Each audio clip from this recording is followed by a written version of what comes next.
जय हिंद आप सभी को।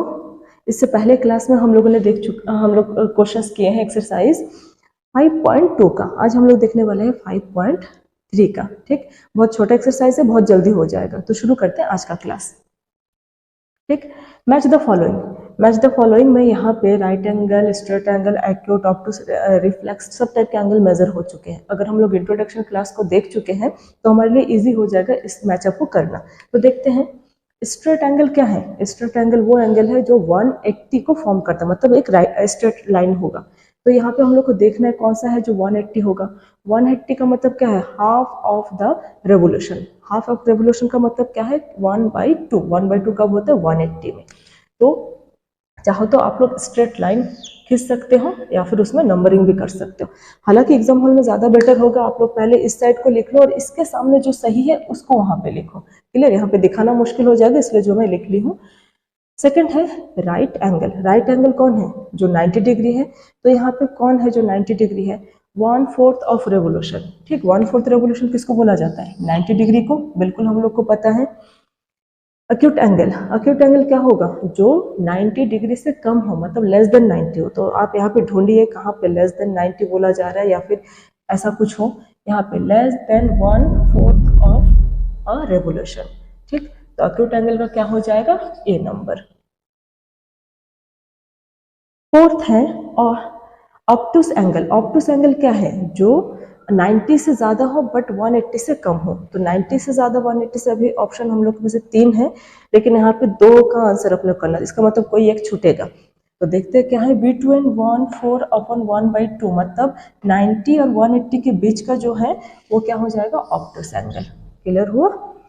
रिफ्लेक्स एंगल क्या हो जाएगा, रिफ्लेक्स एंगल वो है जो हाफ से ज्यादा होता है, मतलब 180 से ज्यादा होता है। तो ये तो कंप्लीट एंगल है, ये तो नहीं होगा ऑप्शन में, बस अब ये छूट गया। More than half of revolution, बिल्कुल इसका सही आंसर है ये वाला। क्लियर हुआ। तो आप लोग चाहो तो लाइन खींच लो या फिर चाहो तो उसके सामने यहाँ पे नंबरिंग भी कर सकते हैं। आगे देखते हैं। इसके बाद देखते हैं हम लोग क्वेश्चन नंबर 2। क्वेश्चन नंबर 2 को देखने के लिए अपने को ये पता होना जरूरी है कि acute, obtuse, reflex, right, straight angle किसको बोला जाता है। ठीक, तो ये जो कि हम लोग इंट्रोडक्शन वीडियो में देख चुके हैं और अच्छे से समझ चुके हैं, तो उसके जरिए हम लोग यहाँ पे सॉल्व करते हैं।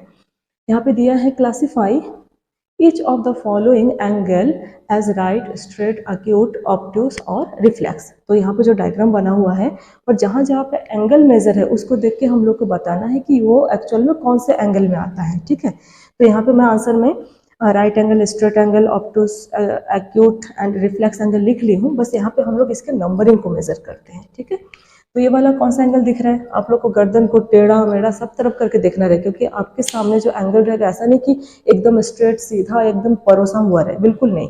जैसे ये वाला एंगल क्या है, इस तरीके से। तो अगर आप इसको देखते हैं, इसको अगर स्ट्रेट लाइन, मतलब इसको अगर बेस लाइन ले लेते तो 90 इधर होता, ये 90 से कम है। 90 से अगर कम होता है तो क्या होता है, एक्यूट एंगल। तो ये ए नंबर कहाँ पे आ जाएगा, एक्यूट एंगल में। बी 90 से ज्यादा है, तो बी 90 से ज्यादा है तो इसको क्या बोलेंगे, ऑब्टूस एंगल। तो बी क्या हो जाएगा, ऑब्टूस एंगल। सी अगर आप देख रहे परपेंडिकुलर है, टी जैसा बना हुआ है, तो ये अगर परपेंडिकुलर, तो परपेंडिकुलर हमेशा जो है 90 डिग्री का होता है। तो सी नंबर क्या हो जाएगा, 90 डिग्री, मतलब राइट एंगल हो जाएगा C number. D number angle यहाँ पे इधर से शो हुआ है, वी जैसा बना हुआ है, यहाँ से शो हुआ है। इसका मतलब क्या है, ये 180 से ज्यादा है। 180 से अगर ज्यादा है तो उसको बोला जाता है reflex angle. That means D हो जाएगा रिफ्लेक्स एंगल में। यहाँ पे इस टाइप का जो है डायगोनल एक लाइन है, लेकिन इसका जो एंगल है वो उस लाइन पे, स्ट्रेट लाइन पे है। देख कौन सा कितना डिग्री का बन रहा है, बिल्कुल सीधा अगर बना है तो जाहिर सी बात है वो 180 का बना है, और उसको क्या बोलेंगे हम लोग, स्ट्रेट एंगल। इसका मतलब ई हो जाएगा स्ट्रेट एंगल में। लास्ट है एम नंबर। एम नंबर में यहाँ पे कितने एंगल बने हैं, तो ये दिख ही रहा है। इसको अगर मैं ब्रेक कर दूं, इसको इसके साथ कंपेयर करूँ तो एक ही जैसा दिख रहा है, मतलब ये 90 से कम है, तो ये क्या हो जाएगा, अक्यूट एंगल। तो एफ नंबर क्या हो जाएगा, अक्यूट एंगल में। तो अक्यूट एंगल में 2 एंगल है, ये वाला और ये वाला, बाकी सब में एक एक एंगल है। तो ये रहा आज का क्लास, आप इसकी प्रैक्टिस कीजिए, ध्यान रखिए। नेक्स्ट वीडियो में मिलते हैं, तब तक के लिए जय हिंद।